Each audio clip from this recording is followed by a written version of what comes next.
Hey, we're back with Ben Dunn again, our first repeat offender. He is so ashamed that he will not show his face, but we're going to talk to him anyways. Ben is famous for starting the Antarctic Press and for creating Warrior Nun, which, as you know, is now a series on Netflix. And Ben was born in Taiwan. He moved here. He's a prolific comic book creator. And he's one of the busiest guys we know in comics. In fact, I'm going to say, Ben, what are you working on now? And take yourself off mute. Ben. Well, almost. I just did. It's like you're on. All right. Okay. Well, what I'm working on right now is Ninja High School. I'm working on the latest issue. I also got a Kickstarter going with Tomorrow Girl. So those are the two things I'm busy on right now. What's Tomorrow Girl? Tomorrow Girl she's a character that's sort of my version of Supergirl, except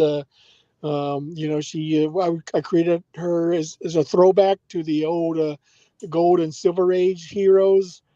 So wanted to do something that would harken back to those days, because those are the kind of comics I grew up in, and those are the kind of characters I'd like to create.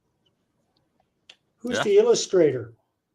I do a lot of the stories, but I also hire other people who submit stories also. So it's more like an anthology of different creators. So I get a mix of different styles.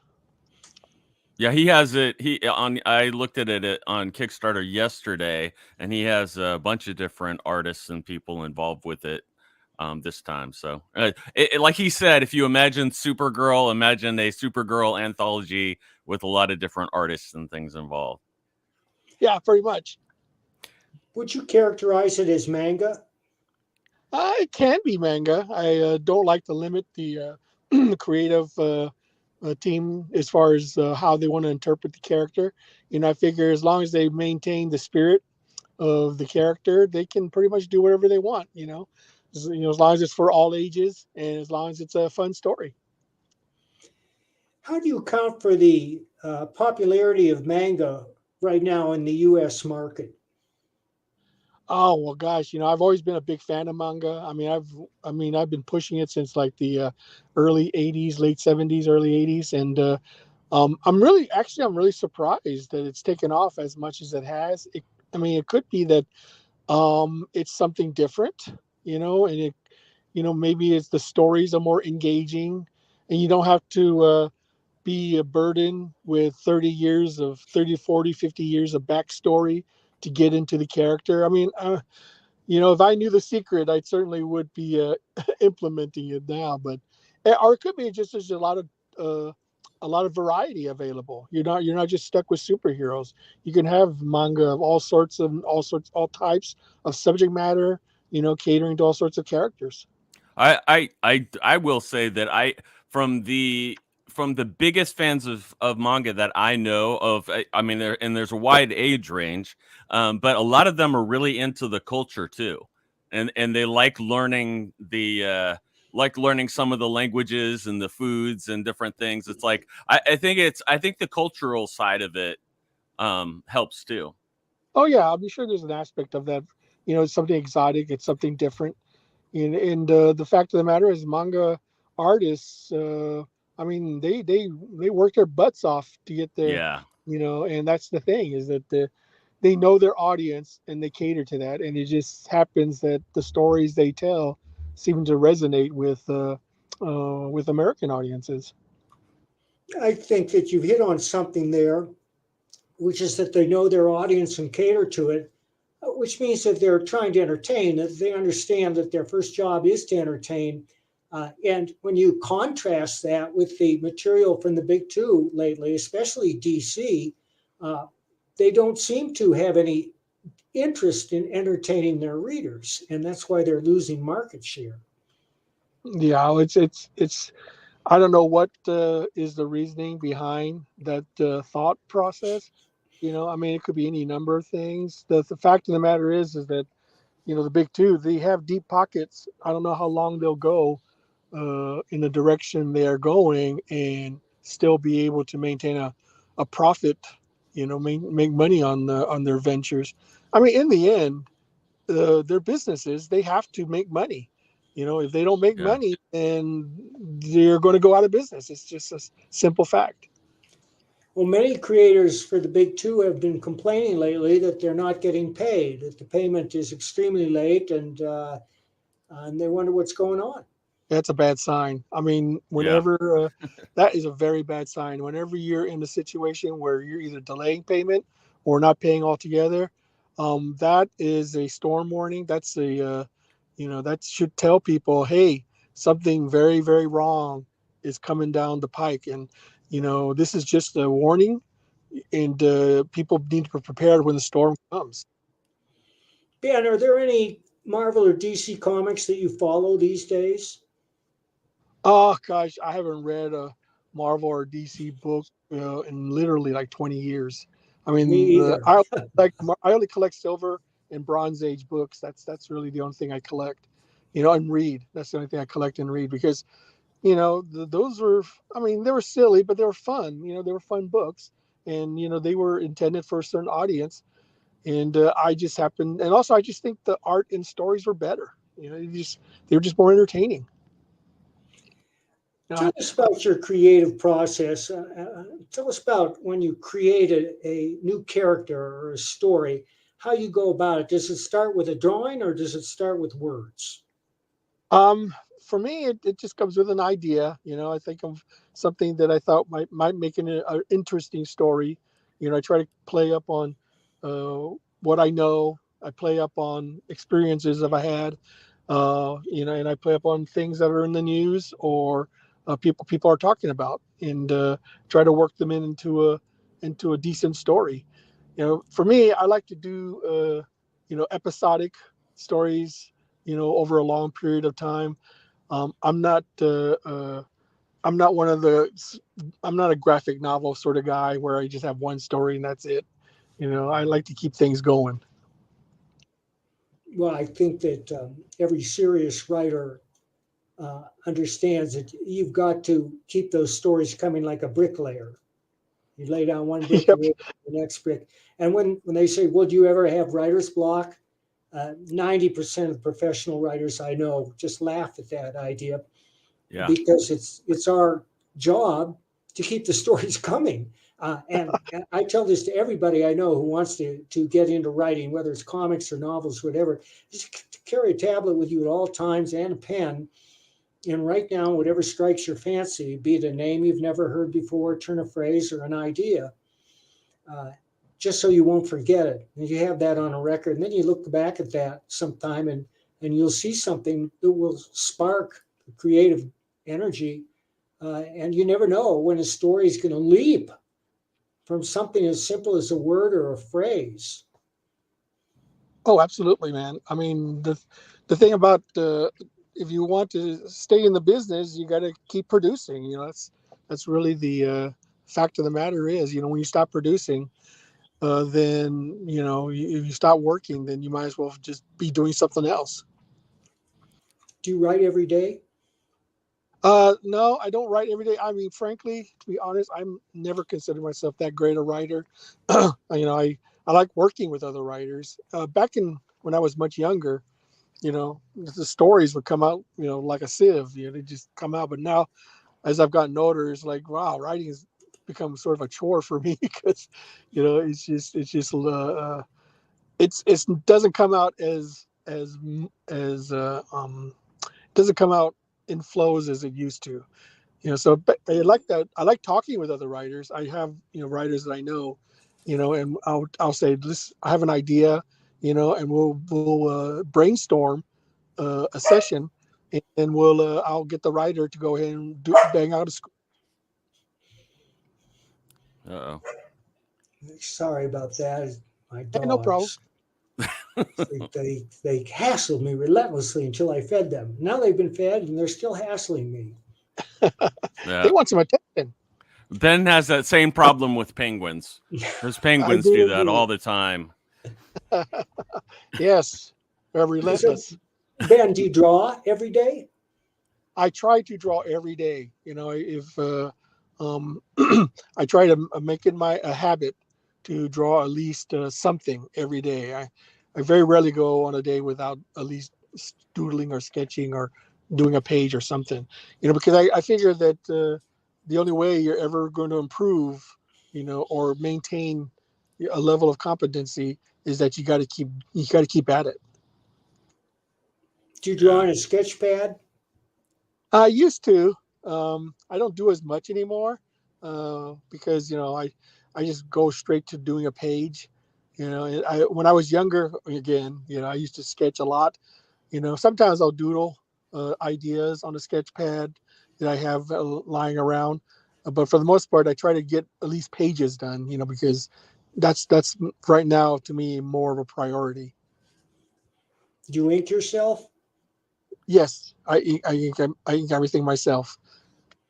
I figure the Before more you work on a story, do you write the script out? I sometimes do. It depends on the story, but right now, I sort of have to balance being able to draw and being able to write because, for me personally, it takes me just as long to write a script as it is to draw a comic. You know, so I can either. I mean, I'm good at coming up with ideas. So what I do is I team up with another writer. You know, usually a local guy that I know, and I'll just say, "Here's my idea. Here's my plot. Do up a finished script." And then I'll hire him to do a finished script. You know, I'll pay him, and then once he sends in the script, then I can modify it any way I want. You know, I can make changes here, add panels there. You know, so it's a more efficient process for me. That's Will there be a third season of Warrior Nun? Oh, you know, I don't know if the powers to be. I have no control over that. I would like to see a third season. I mean, who knows? You know, in this day, I know the second season was the last season for Netflix, but that doesn't mean the end of a series. I mean, it could easily if Netflix no longer. I don't know what the contractual obligation is because I know sometimes Netflix will hold on to something even after they've canceled it. You know, that they can hold on for a couple of years before they can shop it around. But my understanding is that the guy the showrunner can shop it around. I think that the Netflix let him go to do whatever he wanted. So it's possible it may show up on another platform, or it could be just 2 seasons. That's the end of it. You know, you know, I 2 seasons is not a lot, but you know what? There are not too many comic creators who can say they had right. 2 seasons of a show based on a comic they created. Right. Did they bring you on set while they were filming? Yes, they did actually. On the contract that I have stipulates that I am allowed to be. I mean, they send me from the first day of shooting on the last day of shooting. Oh, cool. Where was that? Where were they filming? In Spain. Yeah. Spain. Yeah. Yeah, that's why I was going to ask about that. Do you have any idea? I know Netflix can be kind of tight with stuff, with like facts and figures, but do you have any idea how the show has done in Europe and other places? You know, I understand that it did very well overseas, internationally. I'm not privy to the actual numbers because, you know, Netflix is very tight Right. fist Yeah. with numbers like that. But my understanding is that it was very popular. It has a very vocal Yeah. fan base, which I was really surprised by, you know. But apparently the show has resonated with a lot of the fans, and they're fighting to get a third season out. I mean, it's been known. I mean, Oh yeah. Star Trek was saved with a letter writing campaign. I mean, any number of shows have come back to life, even after it's been declared gone. So you never know. One of those things I try not to worry about is I don't worry about things I can't control. I only worry about things I can. Yeah. Well, Netflix has made no secret that they're in a period of contraction right now. And it's for a whole number of reasons. I'm sure that Warrior Nun is not one of them because they spent a lot of money on shows that nobody watched. Yeah. And that was not a show that nobody watched. Well, you know, that's one of those things. They made the decision, you know, and they have to suffer the consequence of that decision. You know, I mean, it's a risk. Anytime, you know, in an entertainment industry, it's always a risk. It's a gamble. You know, I mean, I'm sure when George Lucas was doing Star Wars, the first one, you know, nobody knew it was going to be a hit. They thought it was all going to fail. You know, I mean, who was going to take that movie seriously? You know, so it's a risk. It's always a gamble. When you, the thing about comics though that I love is that it's a gamble, but it's the beauty of it is that anybody can do it. You know, anybody Yes. can do a comic. You're not limited by any. You know, you're not limited by any budget. You know, if it's your creation, you're not limited by any gatekeepers or interference from other parties. It's just Well, you and the piece of paper. Well, it's where you want to put it out, Mike. You're limited by getting things to certain companies and things. Yeah, well, when you're beholden to other people, yeah, you know, you have no control over that. That's unfortunate. The unfortunate part of dealing with other companies, you know. Yeah. you know that our latest book was kicked off Kickstarter because of a vicious hate campaign that was comprised totally of lies. When the Daily Cause launched a hate campaign against me, and the headline was Mike Baron launches another racist as fuck comic book. And we're now talking to a legal firm, Yeah. and it's likely that we're going to sue them. Well, I mean, I would. I mean that is definitely not morally right. You know, they should not have to. Anybody who does that kind of stuff probably has a lack of ethics. I would Yeah. say so. Anyhow, I throw that out there because even in the world of comics, you never know what's going to happen. And now the whole country has been split in two, unfortunately, with two mutually exclusive camps. However, they can't hurt us because my audience will have nothing to do with those people. Oh, absolutely. And in fact, the attack resulted in our campaign doing about 35% more business than it would have. It was after the news of the attack came out that the contributions really began to pour in. Well, there you go. I mean, people know when they see an injustice. I mean, the fact of the matter is that I mean, look at um, the Rippaverse. You know, I mean, he Yeah. didn't rely on any crowdfunding platform. He just did it himself, and he scored $3 million. I mean, that is an enviable amount by any stretch of the imagination, and she shows that it can be done. You know? And the key to Eric's success was that he already had a huge following before he Yeah. launched that. And so he had like a couple million fans of his YouTube. And that's how you do it. You know, I'm not He built that. psychologically Yeah, he built that over ready to go on the air every night like he did. But all these successful crowdfunders, the most successful crowdfunders, are live on YouTube at least once a week regularly, and they have huge followers. Yeah, I mean, but they wouldn't have huge followers if they didn't say something that Right. resonated with listeners. I mean, Right. the thing is that you can say anything you want, but if you don't attract an audience, then it's just empty words.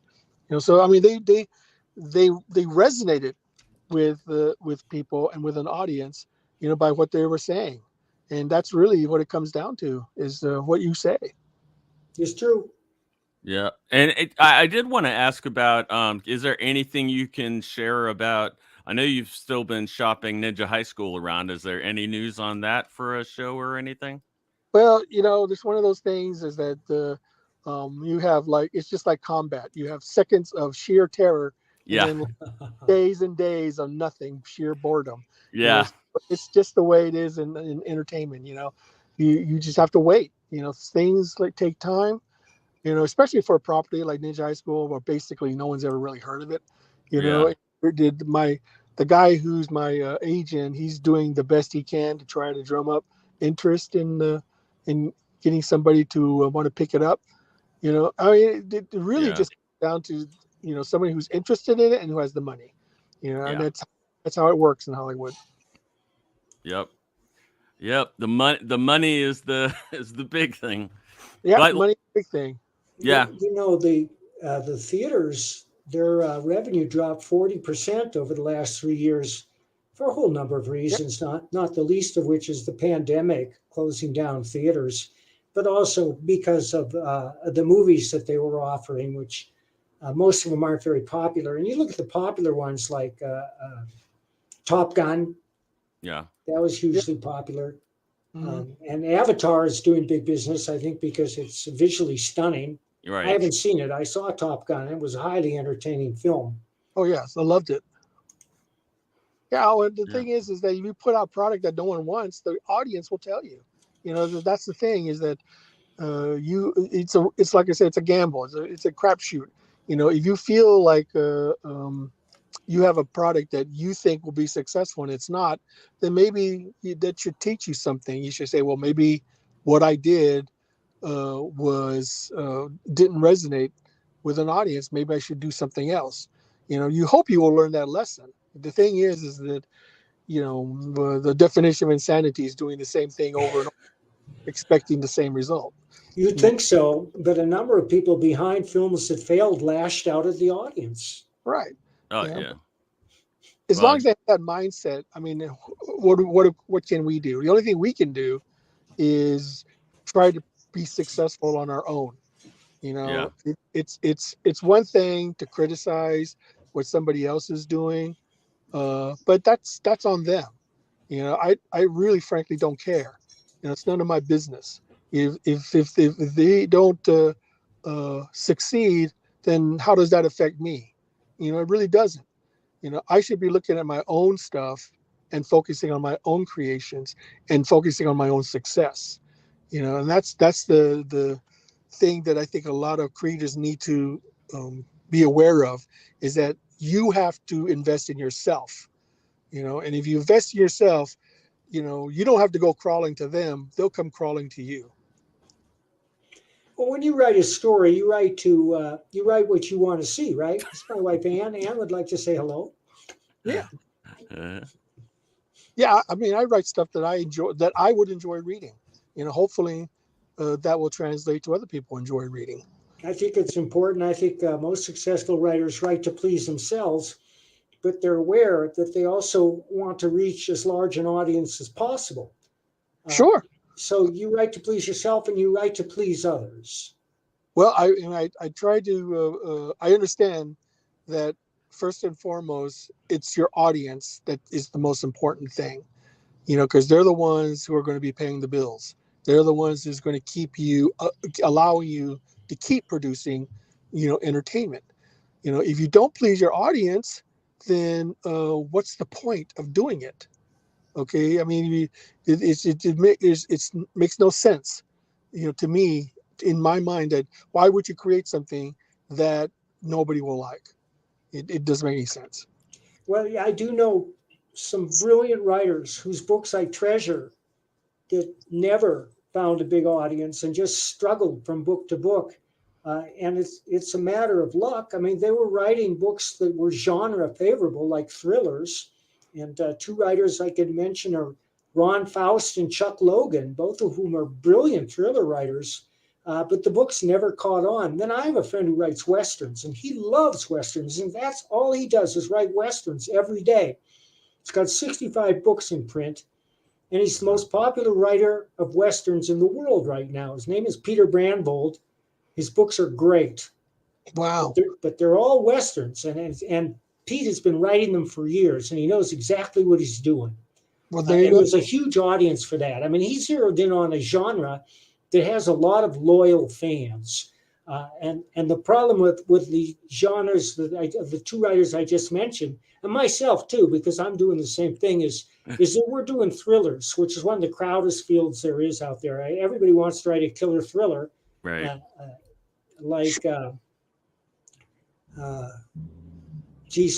What's that series? Well, take Jack Carr, who wrote the Terminal List, which was a series on Amazon recently, and I read that book.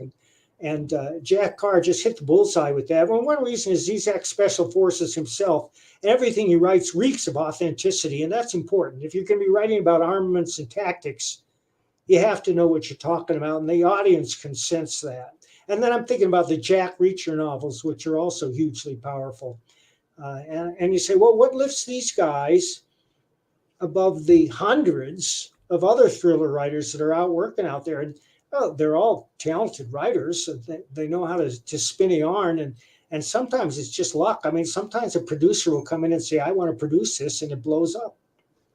Absolutely, yeah. I mean, the thing about it is that if you get good representation to go around and shop your idea around, then you never know. I mean, it's one of those things. People are always looking for good ideas. They're always looking for something new and different. Yeah, and I mean, if your writer, if your writer friends are making a living doing what they love, I mean, then that's great. That's what more can you ask for?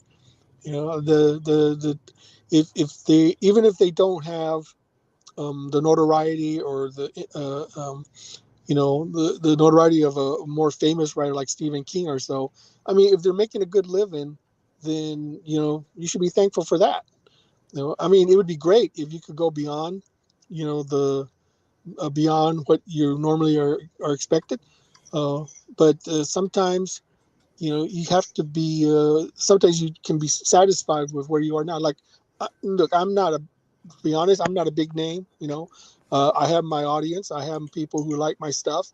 And it's just enough people who like my stuff that keeps me in business. And I have to try every day to hold on to them, to make them happy.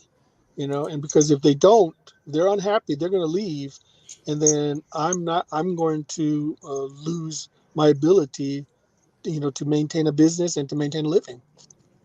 So it's just one of those things. You just have to ask yourself, am I good enough to keep going? And if I am, am I producing enough to make a living off of it?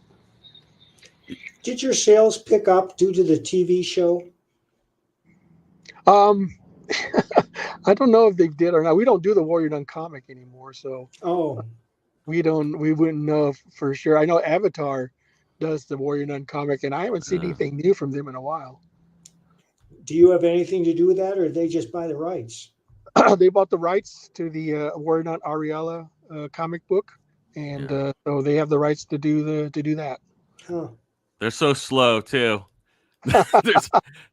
They move slow. They move like a book publisher. That's another thing I was gonna say. With the book publishers, it's like, man, you can have your novel done, and it takes like a year and a half for it to come out. With the bigger publishers, so that's got to be a challenge. I'm with two smaller publishers, and they come out pretty fast. Yeah. Well, I mean, I like I said, whatever their business model is, that's their business model. Excuse me. If it works for them, then fantastic. If it doesn't, well, I mean, what can I do about it? There's not much I can do about it. Hey Ben, regarding like your audience and things, I asked this because especially anybody that's had like a longer career and done a lot of different stuff, and I'm thinking especially of musical artists and just all kinds of things.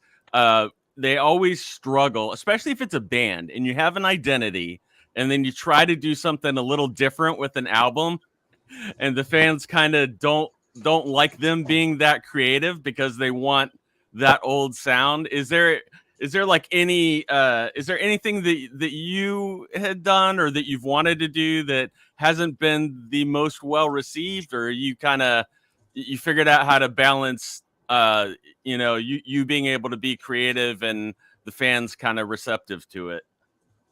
Oh, well, gosh, that's a tough one. Well, I've done other types of books before. I mean, I've done, zombie books. I've done war books. I've done, superhero books. I've done all sorts of. I've run the gamut, but I always return back to manga because that's really my forte. And I very rarely actually hear feedback from my readers other than occasional. Back in the old days, people would write letters, to the comic book, and you would be able to gauge feedback right then. But nobody does that anymore, except maybe an occasional post on Facebook or Twitter or some such.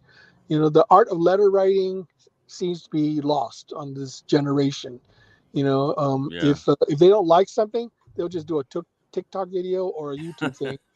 Oh, I hate this. This is garbage. This is crap. Don't read it. You know, and usually, it's very rare that you get somebody saying something positive. You know, because the people want to hear things that are negative for some reason. You know, but as far as my readership is concerned, the only measure I have is that they're continuing to buy my stuff. Right. And as long as they continue buying my my output, then that's a good sign that I'm doing something right. You know, if I'm doing something wrong, believe me, they'll let me know. Yeah. Yeah. Well, what titles are you writing right now? I'm not writing anything right now. The only thing I plot the Ninja High School stories, Right. and I hire a writer to do this finished scripts.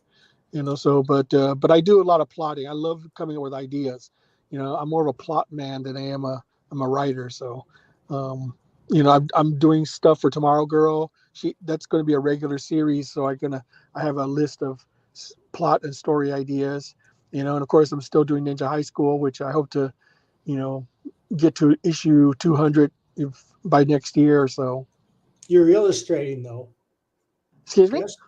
Are you illustrating the stories? Yes, I'm drawing the story because, you know, artists are expensive. Some are. Yeah, well, if I can do it myself, I'll save myself a bundle of money. Yeah. Yeah, if you can do it yourself, you should.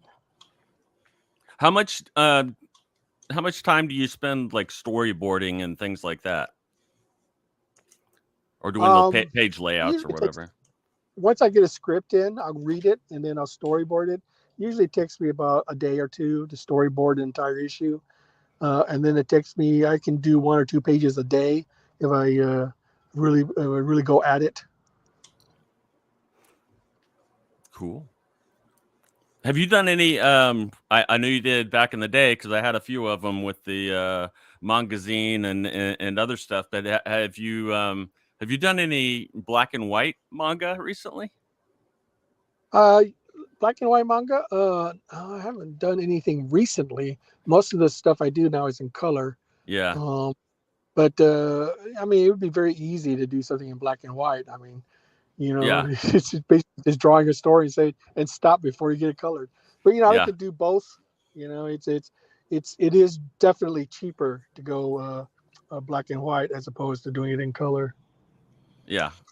I think there's a right way to do black and white comics. They can be just stunning. You look at the work of, especially I think the old undergrounds like Robert Crumb or Gilbert Shelton, and those pages are just fascinating. They're beautiful. Oh, yeah.